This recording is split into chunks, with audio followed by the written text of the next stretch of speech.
چچی شہانہ بھی بیٹیوں کے ہمراہ طبیعت کی خرابی کا بہانہ بنا کر اٹھ کھڑی ہوئی۔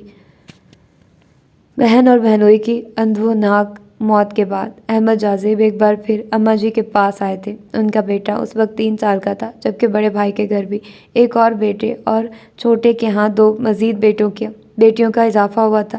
معجزانہ طور پر حادثے میں زندہ بچ جانے والی بچی جو کہ 5 سال کی تھی کو دیکھ کر ان کا کلیجہ دکھ سے پھٹ گیا تھا۔ ان کی بہن سب بھائیوں سے چھوٹی اور لاڈلی تھی۔ اسے اماں جی نے اپنے رشتہ داروں میں ہی بہت تھا۔ خوش قسمتی سے اس کے سسرال والے بہت اچھے تھے۔ وہ بہت خوش تھی۔ ہاں البتہ احمد جاذب کی اس سے تب سے ملاقات نہ ہو سکی تھی جب سے وہ الگ گھر میں شفٹ ہوئے تھے، بلکہ انہیں دل ہی دل میں اس سے گلہ بھی تھا کہ ایک اماں جی اگر اپنی ضد پر اڑی تھی تو کم از کم بہن بھائیوں کو تو ان کا ساتھ دینا چاہیے تھا۔ نچلے پورشن سے آنے والی آوازیں ان کا جی جلاتی۔ بہن کی آواز بھی کبھی کبھار سنائی دیتی تو دل محسوس کر رہ جاتے جیسے وہ ان سب کی کمی کو، محبتوں کو، ان کا ساتھ، ہر چیز کو یاد کر کے افسردہ ہو جاتے۔ کیا ان سب کو بھی ایسا ہی کوئی احساس ہوتا ہوگا؟ وہ اکثر سوچتے۔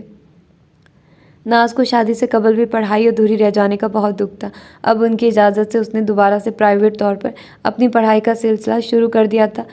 یوں ایک خوبصورت اور بامقصد سلسلے میں کھو کر وہ اپنے دکھوں کو مکمل طور پر تو نہیں، کچھ تو بھول ہی گئی تھی۔ اپنی نند اور نندوئی کی جواں مرگی کا اسے بھی بہت رنج تھا۔ احمد جاذب کے ساتھ وہ بھی آئی تھی۔ خوبصورت سرخ و سفید اور بڑی بڑی آنکھوں والی اس بچی کو دیکھ کر اس کا جی بے ساختہ بھر آیا، جس کو اس بات کا احساس تک نہیں تھا کہ کتنی عظیم اور پیاری ہستی اور مخلص رشتوں سے محروم ہو چکی تھی۔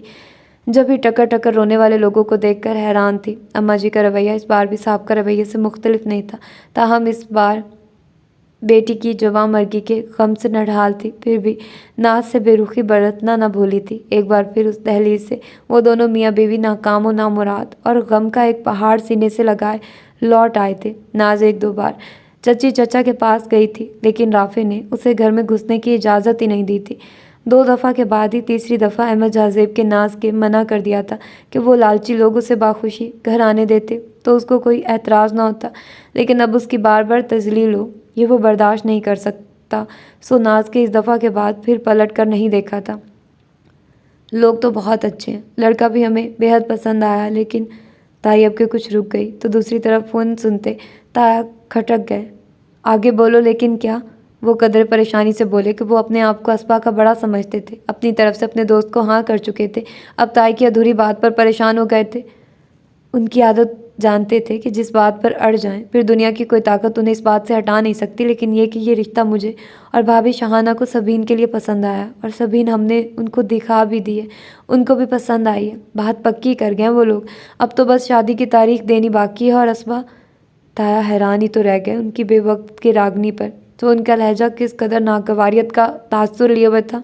اے ہے، اسبا بھی گھر کی بچی کون سا کہیں بھاگی جا رہی ہے، شہانہ کی تینوں بچیوں سے چھوٹی ابھی، تم دونوں بھائی بھی عجیب ہو، یہ نہیں کہ پہلے بڑی بچیوں کا کچھ کرو۔ اسبا کی فکر پڑ گئی ہے تمہیں؟ ویسے بھی اسبا کی فکر تم چھوڑ دو، اس کا میں نے کچھ اور سوچ رکھا ہے۔ اب کے تائی کا لہجہ کچھ پراسرار سا ہو گیا۔ وہ تو تمہاری بات ٹھیک ہے، لیکن اماں جی اسبا کی ذمہ داری میرے اوپر چھوڑ کر گئی تھی، میں اب اس کے فرض سے سب کو دوش ہونا چاہتا ہوں، اور تم نے کیا سوچا اس کے بارے میں؟ اے میاں، تم تو ہر بات کی جلدی مچا کے اگلے کو بوکھلا ہی ڈالتے ہو۔ اسبا کو ایسے ہی نہیں میں نے گھر میں رکھا تھا، پہلے دن سے میرا خیال تھا کہ اپنے کسی بچے کی بیوی بنا کے ساری زندگی اسے اپنے پاس ہی رکھوں گی، ایسی ہی پیاری ہے وہ مجھے، پر آپ نے کبھی مجھے سمجھا ہو تب نہ۔ تائی روحان سا لہجہ اپناتے ہوئے ایسا جال پھینکا کہ تائی کسی اناڑی شکار کی طرح پھنستے چلے گئے۔ ارے واہ بیگم، میں کچھ سوچ بھی نہیں سکتا تھا کہ تمہاری سوچ اتنی عظیم بھی ہو سکتی ہے۔ میری مرحوم بہن کی بیٹی میری بہو بنے، اس سے بڑھ کر میرے لیے خوشی کی بات کیا ہوگی؟ لیکن تم نے پہلے کبھی اپنی اس سوچ کا ذکر بھی تو نہیں کیا۔ تایا نہال ہو گئے تائی کی بات سن کر، یہی سوچ کر چپ رہی کہ جب وقت آئے گا تبھی ذکر کروں گی، پہلے سے کیا ڈھنڈورا پیٹنا۔ یہ نہیں کہا کہ اسبا کے مستقل چلے جانے کی صورت میں ان کے گھر کی کایا پلٹ یقینی تھی، وہ تو گھر کو کئی سال پہلے ہی اسبا کو سونپ کر برِزماں ہوئی بیٹھی تھی۔ اب اسبا کی شادی کا خیال ہی انہیں ہولا گیا، وہ بھی اتنے اعلیٰ اور امیر گھرانے میں لڑکے کو دیکھ کر ان کی آنکھیں گویا کھل گئی۔ ان کے گھر میں ملازمہ کی طرح رہنے والی اسبا کل تک اپنے تعلیم یافتہ اور امیر شوہر کے ساتھ آئے گی تو کیسے وہ اس کے چہرے کا مالکانہ تاثر، اچھے گھر اور شوہر کی خوشی برداشت کر پائے گی؟ پھر بشیر کے علاوہ تمام ملازمین کو فارغ کر دینے والی طائی کو اسبا سے دوری ہرگز گوارا نہیں تھی۔ انہیں تبھی ان کے ذہن میں ایک زرخیز آئیڈیا آیا۔ وہ فوراً ہی نیچے شاہانہ کے پاس بھاگی اور لڑکے کی حیثیت، شکل و صورت، امارت، ہر چیز کا بتا کر یہ احسان بھی جتا ڈالا کہ اس کی بچیاں بھی ان کی بچیاں، وہ کب ان کا برا چاہتی ہیں۔ اسبا کا بھی کچھ نہ کچھ ہو ہی جائے گا، ابھی تو کم عمر ہے۔ وہ فوراً ہی سب ان کو اوپر لائے کہ تایا نے صرف اپنے گھر کی بچی کا ذکر ہی کیا تھا ان لوگوں سے، وہ تو آج بچی کو دیکھنے آئے تھے۔ شاہانہ تو مارے حقیقت کے دوہری ہو گئی۔ جیٹھانی دیورانی میں ایسا پہنچایا لمحوں میں جڑ گیا کہ سگی بہنیں بھی دیکھی تو شرما جائے۔ پھر تمام بات چیت سے بے خبر اسبا کھانے بناتی کچن میں ہی رہ گئی اور سبین کا رشتہ پکا بھی ہو گیا۔ جہاں تک بات تھی اسبا کو بہو بنانے کی، ابھی تو ایک کاریگر بہانہ بنا کے اسبا کو انہوں نے اپنے پاس روک لیا تھا۔ کل کس نے دیکھی ہے، کل کی کل دیکھی جائے گی۔ انہوں نے فون رکھتے دل ہی دل میں بروقت تدبیر اور اس پر عمل پر خود کو شاباش دیتے ہوئے سوچا، یہ جانے بغیر کہ ان کو چائے دینے کے لیے آتی اسبا نے نہ صرف ان کا لفظ بغور سنا، پھر دل میں اتارا اور طائی کی ایک اور بھاری احسان کے نیچے خود کو دبتا محسوس کیا۔ میں اس گھر میں ہمیشہ کے لیے رہ جاؤں گی، اس سے بڑھ کر خوشی بھلا کیا ہوگی میرے لیے، لیکن اشر کو تو اس حوالے سے میں نے کبھی دیکھا ہی نہیں، اور وہ خود بھی تو کتنا لاپرواہ سا ہے۔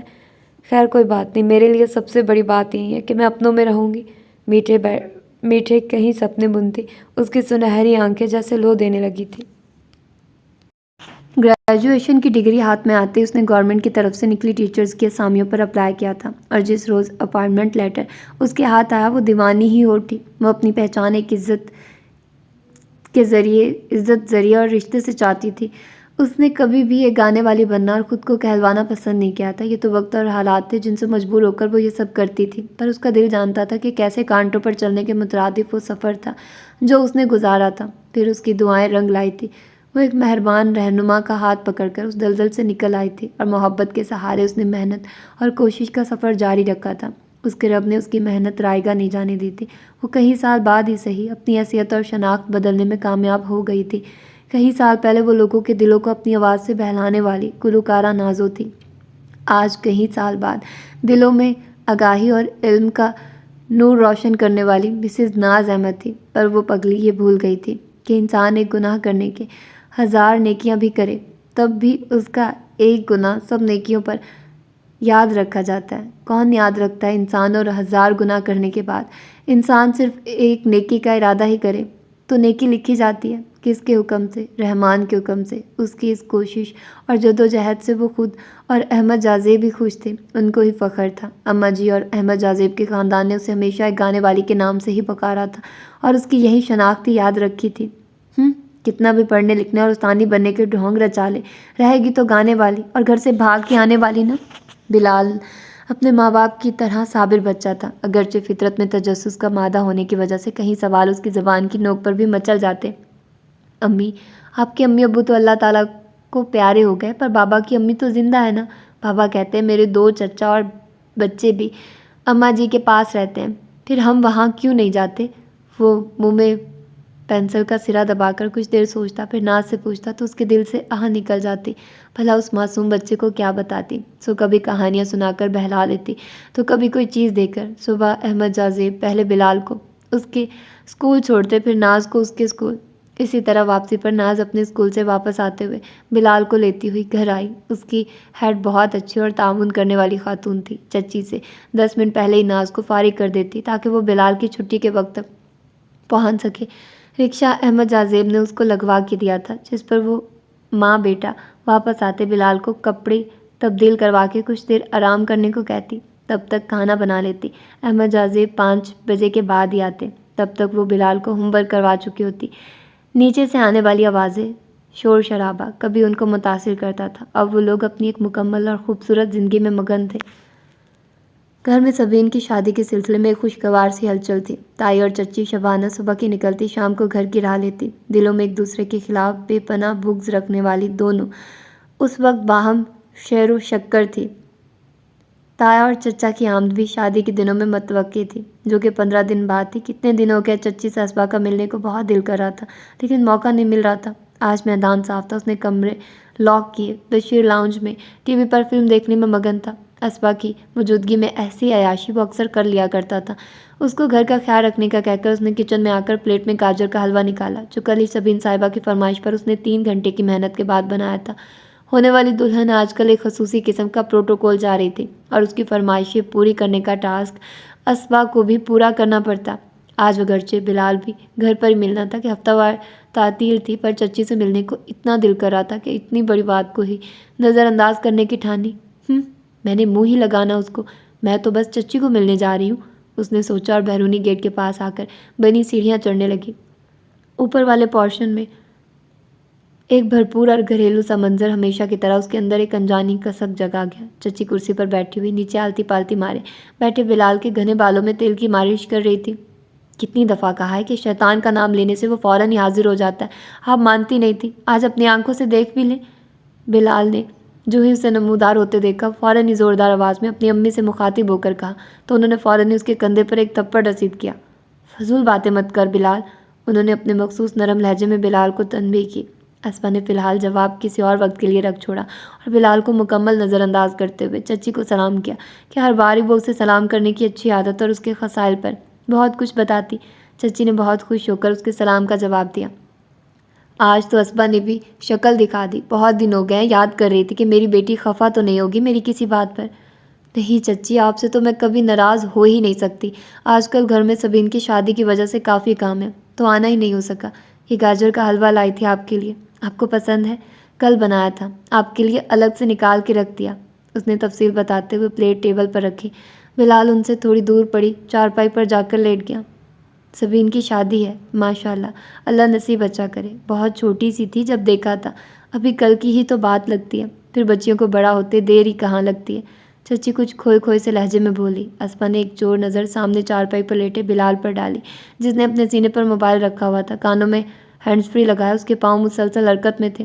اس نے اپنی کرسی چچی کے پاس کھسکائی اور گلنار ہوتے چہرے کے ساتھ آہستہ آہستہ چچی کو تائی کی ہونے والی ساری گفتگو سنا دی۔ چچی نے بغور اس کی گفتگو سنتے ہوئے اس کا گل رنگ چہرہ دیکھا، جتنا بھی بے نیاز بنتی، اپنی ذات اور حلیے سے لاپرواہ رہتی، پر تھی تو وہ بھی ایک لڑکی ہی نا، جس کی فطرت میں ایک گھر کی خواہش قدرت کی طرف سے ودیعت کر دی جاتی ہے۔ تاہم چچی دل ہی دل میں ضرور الجھن کا شکار ہو گئی۔ تائی کی فطرت سے وہ تب سے آگاہ تھی جتنی اسبا کی عمر تھی۔ پھر بلال نے ڈھکے چھپے لفظوں میں انہیں 1-2 بار بتایا تھا کہ تائی کے دونوں بیٹوں کی شہرت یونیورسٹی میں کچھ اچھی نہیں ہے۔ اچھا بیٹا، اللہ کرے ایسا ہی ہو جیسے تم کہہ رہی ہو، اللہ تم سمیت ہر بیٹی کا نصیب اچھا کرے، انہوں نے اسبا کے سر پر ہاتھ رکھ کر دعا دی۔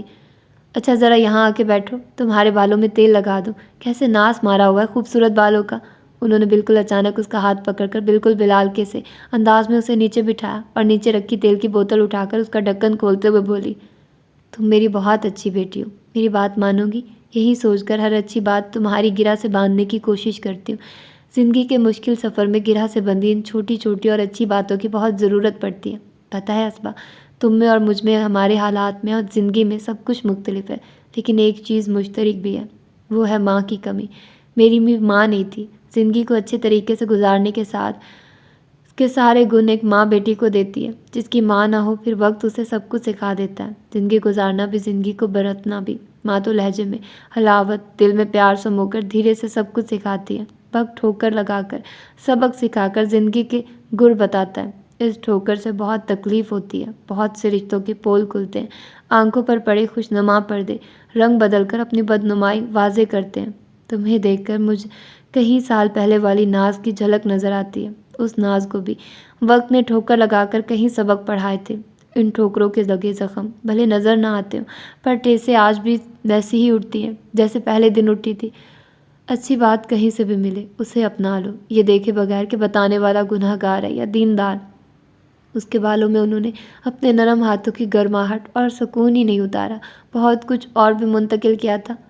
پتہ ہے اسبا، تمہارے ماموں کی بہت خواہش تھی ان کی ایک بیٹی ہوتی، پر اللہ کو منظور ہی نہیں تھا۔ دل میں یہ حسرت لیے وہ اس دنیا سے ہی چلے گئے۔ عورت کو زندگی میں بہت سے مرد ٹکراتے ہیں، ہر کوئی محبت کا علمدار ہوتا ہے، پر عزت دینے والے بہت کم ہوتے ہیں۔ تمہارے ماموں ایسے ہی تھے، انہوں نے میرا ظاہر نہیں دیکھا، میرے اندر کی اچھائی کی متلاشی روح کو جانچا، یوں سمجھو کہ کیچڑ میں کھلے کنول کو اٹھا کر اپنے کالر کی زینت بنا لیا۔ ان کی یہی خطا ان کا گناہ بن گئی تھی۔ اسبا کے کئی دنوں کے الجھے بالوں کو سلجھاتی وہ ہولے ہولے اپنی زندگی کے کئی پوشیدہ ورق اس کے سامنے کھول گئے جن سے وہ ابھی تک انجان ہی تھی۔ لڑکیوں کو ہر قدم پھونک پھونک کر اٹھانے کی ضرورت ہوتی ہے، ورنہ انجانے میں رکھا گیا ایک قدم بھی زمانہ نہ خود بھولتا ہے، نہ اس کو اور اس کی آنے والی نسلوں کو بھولنے دیتا ہے۔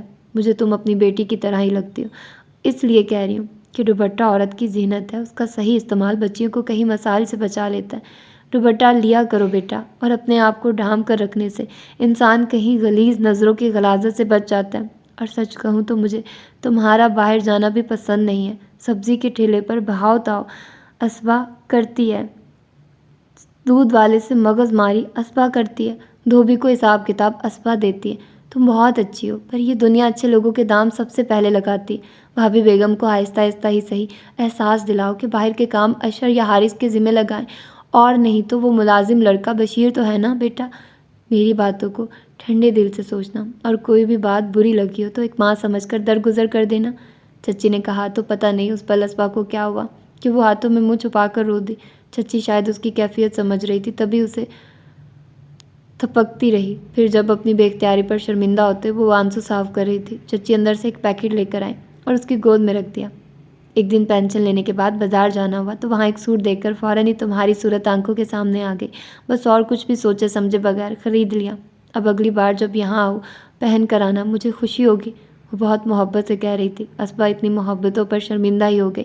تائی بھی اسے کپڑے دلواتی تھی، تایا جب آتے پیسے بھی دیتے اور چیزیں الگ سے لے کر آتے، پر محبت کے ایسے مظاہروں سے کوسوں دور اسے محبت اور شفقت کے معنی چچا کے ہاں آ کر پتہ چلتے، یا پھر چچی شہانہ جب بیٹیوں کے لاڈ اٹھاتی، اسے ایک کمی کا احساس اندر کہیں دور تک اسے گھیر لیتا۔ اور جب سے چچی کے ہاں اس نے آنا شروع کیا تھا، ان کی باتیں وقتی طور پر ہی صحیح اس کے اندر کہیں گہرا اضطراب جگا ڈالتی تو کبھی سکون کی لہریں معجزن کر دیتی۔ یہ طے تھا کہ ہر بار چچی کے گھر سے واپسی پر اس کا تہی دامن محبتوں سے مالا مال ہوتا۔